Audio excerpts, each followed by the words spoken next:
What is up, guys? It is Lady Katherine here, and I am here to do another installment or another episode of Becoming a Witch. Now, this particular episode is on creating your own Book of Shadows or Grimoire. So, real quickly, just so you guys know that what I'm looking at, I have notes specifically for this topic, because there's a lot. So we're going to kind of talk about, in my opinion, what I feel the difference between a Book of Shadows and a Grimoire is. Like, what are some key factors, what's geared more towards Wicca versus what's geared more towards witchcraft. I'm going to talk about the three methods, three different methods, and a few things to consider with each method. Then we're going to talk about the steps that I took when doing my very first Book of Shadows, and then after my time in Wicca was done, when I did my very first Grimoire, the steps I took again. Then we're going to wrap up this video by talking about some things that you can add to your book, as possibilities are endless. I'm just going to give a list to get you guys started of several different things you can add. And then, of course, I guess a general wrap up, like the remember this or remember that kind of thing. So let's dive in. What is the difference between the Grimoire and the Book of Shadows? First things first, both are magical records. It's a place for us as witches to keep all of our magical records in, be it spells, rituals, recipes, or even correspondence lists and notes, things like that. But there, in my opinion, there is one key difference, and then both methods I feel are suited more towards different areas of the craft itself. So what are the same? Like I said, it's a place for you to put in your working information. It's a place for you to also put your notes, things like that. Magical record keeping. Just remember that part, magical record keeping. To me, though, a Book of Shadows goes a little bit of a step further, and it also serves the purpose of a journal. All right. And to me, it's more personal, and it also, in my opinion, I identify it more with Wicca and Wicca and witches and Wiccans. Whereas with a Grimoire, it can be more public. It's more geared towards group workings usually, but even the individual witch can have their own Grimoire and pass it down for generations, or from like if I were to take on a student. At the end of their time with me, I could pass on the Grimoire, and then they can continue to add in their own info and other things, alter what's in there, whatever it may be. They take on a student, so on and so forth. But to me, a Grimoire doesn't have a journal. A journal to me is a separate entity outside of the Grimoire itself, and so therefore it becomes less personal, and it becomes more suited for group work or to be shared or whatever it is you wish to do with that Grimoire. And that I personally associate more with witchcraft and witches, whereas the Book of Shadows I associate with Wicca and Wiccans. Alright, that's just something that I have felt ever since I came across the two different terminologies. And no, it makes sense to me. So that's how I define the two. So some things to consider. We're going to actually be talking about three methods: written, like handwritten, typed up and printed out, and a digital version, because in this day and age, let's face it, people have digital grimoires and Books of Shadows. So let's start with written. Some things you need to consider would be like, what type of book are you going to get? What type of journal? How many pages you can get? Is it going to be lined, unlined? Is it going to be a hardback? Is it going to be a composition notebook? Is it going to be paperback? Or is it going to be leather bound? Okay. With a typed version, you will need to consider your binder size. What size of binder you would like to have, whether to get started and then transfer it to a bigger one, or if you want to start with the bigger one and just continually add. Also, do you want to organize it by using tabs or not? Also, do you want to put in a table of contents or not? Those are all some things to consider there. And then for the digital version, you're going to want to consider your storage medium. Like, are you going to store it on your computer? Are you going to store it on a flash drive that you can easily carry in a backpack or a purse? Or are you going to store it on a portable hard drive? Are you going to transfer it to your phone where you can use it there? A digital storage device like Dropbox or Google Drive.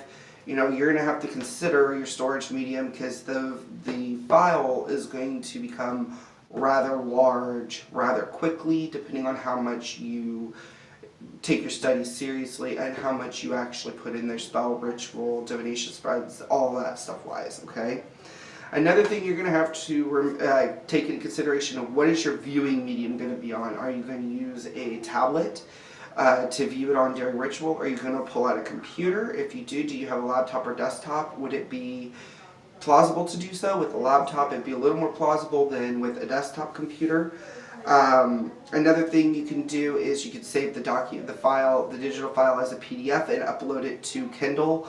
I think you could actually add it to Nook as well, so those are also two options. And then those you can access from your phone or from a tablet or wherever. Are you going to actually put it on your phone and view it on your phone? You need to take that into consideration as well before you do anything. Alright, so when I first set up my first Book of Shadows and then later had set up my first Grimoire, there were 6 steps that I did, and I did them in this particular order. Now, just because I did them this way doesn't mean you have to do them this way, or even do these steps at all. This is just my own way of how I did things. So the first thing I did was determine my system or my method that I'm going to use for my book. And that's where the written, the typed up and printed, and the digital come into play. After I determined that, I looked around the house to see what I had on hand. I chose to go with typed up and printed. So I looked for a binder.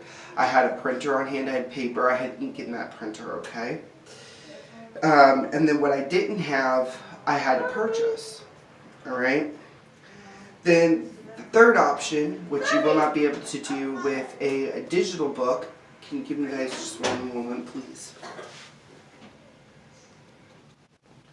Sorry about that, guys. I needed to get a drink, and it was way over there. So anyway, step 3 is decorating your book. This would only work if you actually had a physical book to decorate. I guess if you had a digital one, you could decorate the pages with like images and stuff. But if we're talking about actually decorating your book, the outside cover of a physical book, the possibilities are endless. You can paint, you can draw, you can glue crystals to it. You could wrap it in ribbon. You could take and do something. I'm trying to think of what it's called with Mod Podge, where like you could.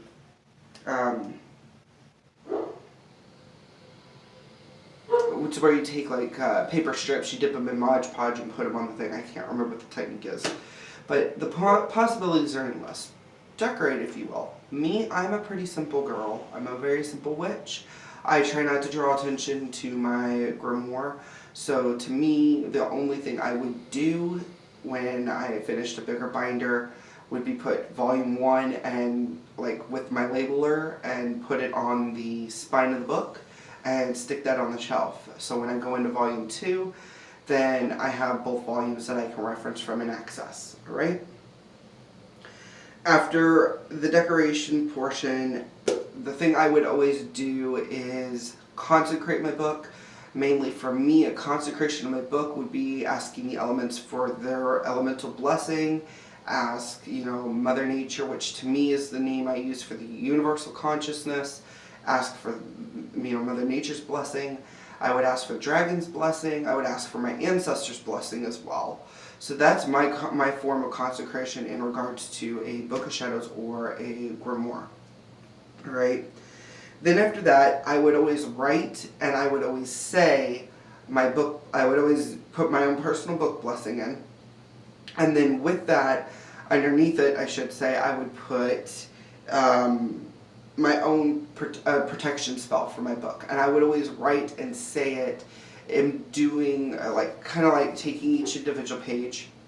If, I didn't print it out. It's already in there at that point.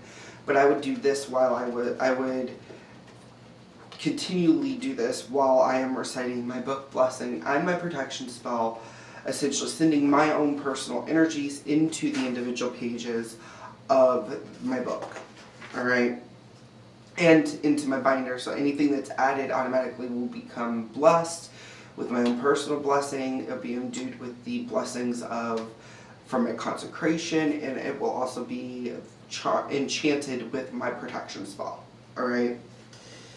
Then the final thing I would always do is I would add any creeds, reads, or codes of ethics that I subscribe to. Now, I have taken and read through a lot of creeds. I don't really worry about reads, not my thing. But I look through creeds and codes of ethics that are on there online, like 13 Goals of a Witch, the Green Witch's Creed, things like that.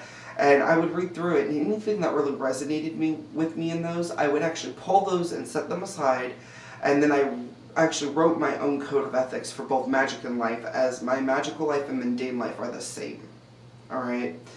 So, when I was writing it, I would actually take that line that I pulled out from another source, and I'd actually completely rewrite it in my own words and put it into my creed, where it goes and what section it goes. My creed covers work, my business, relationships, like friendship relationships, romantic relationships, sex, magic, healing, just to name a few topics, and like each one's individualized out, and then I would always put the points in there that are relevant to each of those individual sections. It's my own personal creed, and not my creed, but my own personal code of ethics that I strive to live by on a day-to-day basis.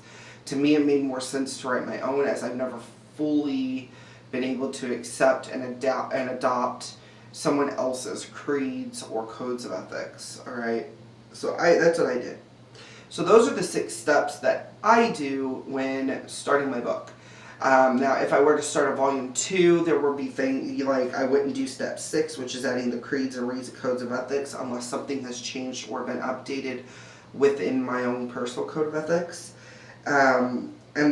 But steps 1 through 5 I would do for every book, every volume, and then step 6, like I said, would be on an as-needed basis, as things do change, because every so often I add like another few points or maybe another section, therefore updating it. Sometimes I'll remove a few things if I no longer feel connected to it. So my code of ethics does adapt as I change and my views change and those things, alright? So, real quickly, what are some things that you can add to a Book of Shadows or a Grimoire?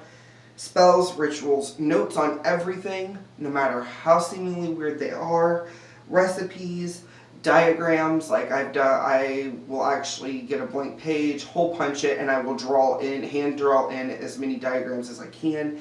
I'm not a perfect drawer, so they're very rough. If you're doing a Book of Shadows, journal entries. If you're doing a Grimoire, putting journal entries in a separate document will also work. Any introspections that I do on my path or myself. My spiritual transcript, which will be another video, so that'll be coming soon. And of course, correspondence lists like crazy. The reason why I say correspondence list is because we're not going to remember everything, and it's good to have lists of correspondences and references to go to and reference. Okay guys, I'm very sorry about that. My phone died and I had to plug it in and get this all going again.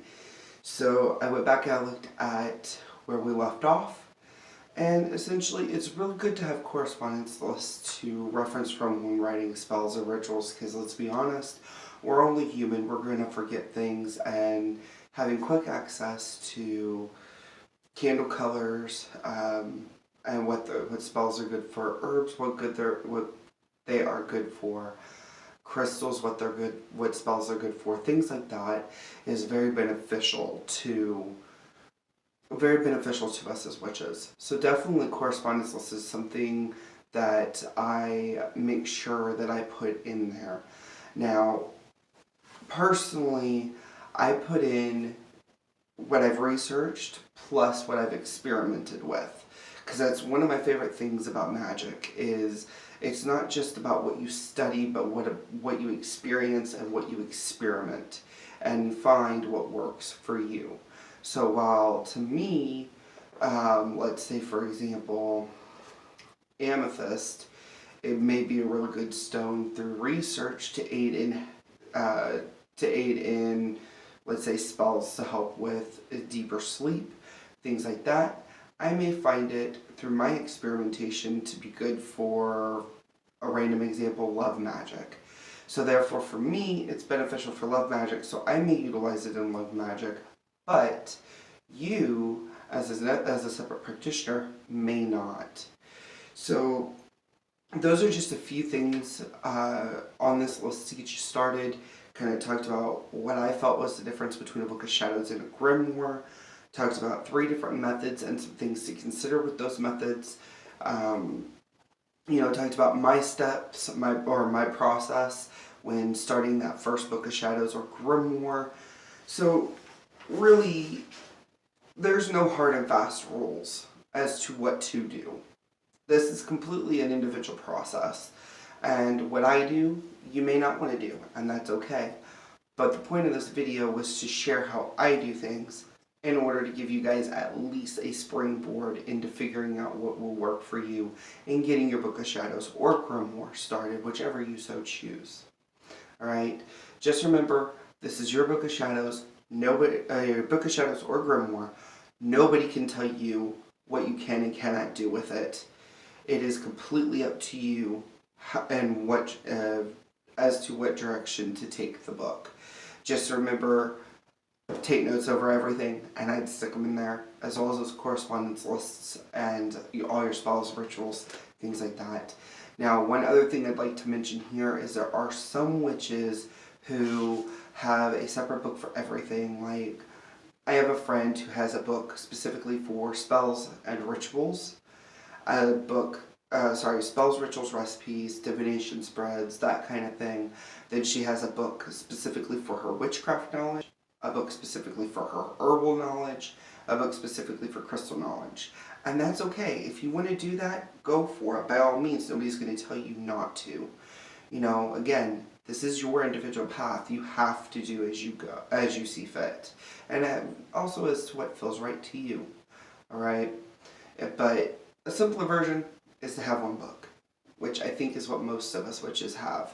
But some of us like to add references to specific things because of working more with one book of one type of knowledge than another, and that's perfectly okay as well. So with that being said, guys, I am going to let you guys go, and I look forward to seeing you in the next Becoming a Witch video, where we will talk about meditation. And until next time, guys, namaste.